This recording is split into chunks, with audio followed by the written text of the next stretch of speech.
Ichkuyov bo'lsang nimalar bo'ladi? Birinchi o'rinda ichkuyov degan so'z ozgina xunukroq eshitiladi. Voy, baxtli bo'lsin. Ichki o'qiganimiz juda yaxshi ish bo'ldi-da.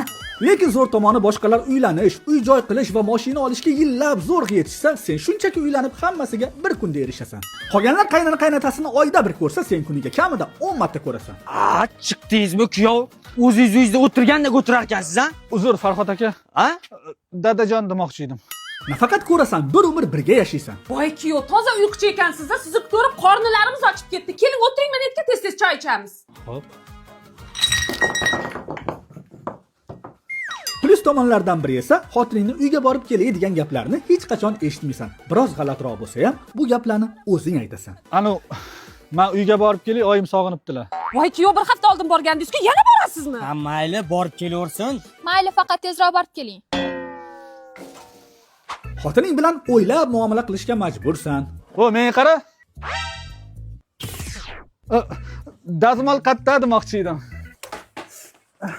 O, uyimdaman deb ko'p o'zingdan ketmagin, tushundingmi? Men sen dodingni berib qo'yaman va shu o'zingdan ketma. Erkak kishini baqirib urishgan ovoz eshitilyaptimi? Sizmi siz kuyov? Yo'q, ashula aytayotgandim. Hali rosa beraman dodingni. Mazza qilib urisha olmaysan. Mabodo urishib qolsang ham, Ey, yoqmasa shu katta ko'chaxonmi? Bor yo'qol ketaver. Degan gaplarni aytging kelsa ham ayta olmaysan. eng yomoni o'rtoqlaringning oldida xijolat bo'lib, shu tema ochilmasa edi deb turasan. O'rtoq menga qara. Turmushga chiqqaniga, uylanganiga qancha bo'ldi? Ketdim. Jonga tegdi. Ichki yo'l bo'lishdan charchadim. Sardor aka, to'xting. Ha, kuyovni haqqimi? Qayting bu fikringizdan. Jon kuyov, ketmang kuyov, bizga siqilish mumkin emas. Kecha doktorga borgandik, doktorlar sanoqli umringlar qoldi dedi. Dadasi aytdi, kuyovimiz ketib qolmasin. Sanoqli umr? Babam, men sizlarga prank qildim. Ishondinglarmi? Hazilni ham tushunmaysizlar. Ketdi ichkariga.